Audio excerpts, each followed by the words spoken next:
प्यार, इश्क और मोहब्बत, इन शब्दों को सुनकर ही दिल में एक अलग सा एहसास होने लगता है।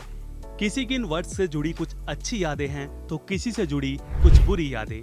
कोई प्यार में सफल रहा है तो किसी को इसमें धोखा झेलना पड़ा है। प्यार से क्या ही आम आदमी, क्या ही सेलेब और क्या ही खिलाड़ी, कोई भी नहीं बच पाया है। आज इस कहानी में टीम इंडिया के उन खिलाड़ियों के बारे में बताने जा रहे हैं जिनको प्यार तो हुआ और शादी भी, लेकिन उनका रिश्ता कुछ ज्यादा नहीं चल सका और तलाक की कगार पर आकर खत्म हो गया। इस वक्त सोशल मीडिया से लेकर हर न्यूज़पेपर, न्यूज चैनल्स और वेब पोर्टल्स पर बस हार्दिक पांड्या की पत्नी नताशा स्टैनकोविक से तलाक लेने की खबरें छाई हुई है। लेकिन आपको बता दें, ऐसा पहली बार नहीं है जब किसी क्रिकेटर ने तलाक लिया हो। इससे पहले भी कई स्टार खिलाड़ी ये फैसला ले चुके हैं। तो चलिए वक्त को जाया न करते हुए बढ़ते हैं आगे। टीम इंडिया के स्टार खिलाड़ी हार्दिक पांड्या के लिए तलाक लेने वाला फैसला आसान नहीं था।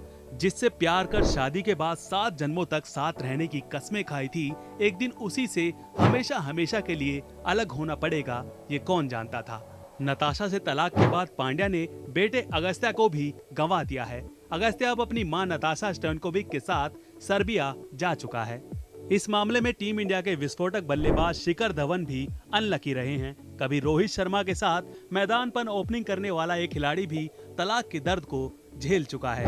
आयशा मुखर्जी को पहली नजर में देखने के बाद ही शिखर धवन अपना दिल दे बैठे थे। इसके बाद साल 2009 में मेलबर्न में दोनों ने सगाई कर ली थी और साल 2012 में शिखर धवन और आयशा मुखर्जी शादी के बंधन में बंध गए थे। 11 सालों तक दोनों एक दूसरे के साथ रहे, लेकिन फिर धीरे धीरे इनके रिश्ते में भी खटास आनी शुरू हो गई। बढ़ते विवाद और आपसी झगड़ों ने आखिरकार साल 2023 में तलाक की ओर रुख कर ही दिया था। शिखर धवन ने मानसिक प्रताड़ना के आधार पर आयशा से तलाक ले लिया। अब शिखर धवन का बेटा जोरावर अपनी मां आयशा के साथ ऑस्ट्रेलिया में रहता है। इस लिस्ट में अगला नाम उस खिलाड़ी का आता है जिसने टीम इंडिया के पूर्व कप्तान महेंद्र सिंह धोनी के साथ अपने करियर की शुरुआत की थी। हम बात कर रहे हैं हरफनमौला खिलाड़ी दिनेश कार्तिक की। मैदान पर कई बार टीम इंडिया को हार के मुंह से निकालकर जीत दिलाने वाले इस खिलाड़ी की लव लाइफ बेहद खराब रही है। ऐसा क्यों कहा जा रहा है, अब ये भी जान लीजिए।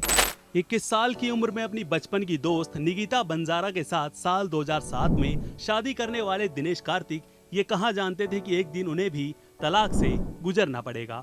बचपन के प्यार से शादी महज 5 सालों तक ही चल सकी थी। इस शादी के टूटने की वजह भी बेहद दुख भरी रही। साल 2012 में दिनेश कार्तिक की पत्नी शादी में होते हुए भी उनके साथी खिलाड़ी मुरली विजय के साथ रिश्ते में आ गई थी।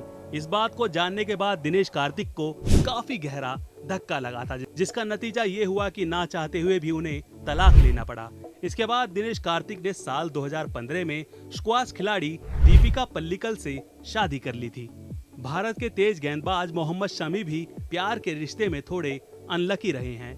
आईपीएल से शुरू हुआ उनका प्यार का रिश्ता कुछ ज्यादा नहीं चल सका। साल 2014 में मोहम्मद शमी ने हसीन जहां से शादी की थी। दोनों की पहली मुलाकात आईपीएल मैच के दौरान हुई थी। उस वक्त हसीन जहां कोलकाता नाइट राइडर्स की चीयर लीडर हुआ करती थी। 4 सालों तक शादी में ठीक रहने के बाद इनके रिश्ते में भी खटास आने लगी थी और फिर साल 2018 में शमी पर एक दिन हसीन जहां ने ये आरोप लगाते हुए उनसे झगड़ा कर लिया था कि शादी के बाहर भी वो दूसरी लड़कियों के साथ रिश्ता रखते हैं। तब से दोनों अलग रहते हैं। इन दोनों का मामला आज भी कोर्ट में चल रहा है। टीम इंडिया के पूर्व कप्तान मोहम्मद अजरुद्दीन भी तलाक ले चुके हैं, लेकिन एक नहीं बल्कि 2 बार। साल 1996 में पहली पत्नी नौरीन से तलाक लेने के बाद बॉलीवुड एक्ट्रेस संगीता बिजलानी के साथ इस पूर्व खिलाड़ी ने दूसरा ब्याह रचाया था।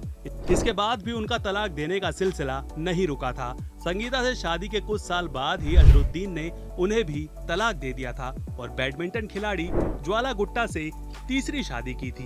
विनोद कांबली ने भी अपनी बचपन की दोस्त नोएला लुइस से शादी की थी, लेकिन शादी के कुछ साल बाद उन पर पत्नी के साथ मारपीट करने जैसे आरोप लगे थे। इसके बाद उन्हें भी तलाक लेना पड़ा था।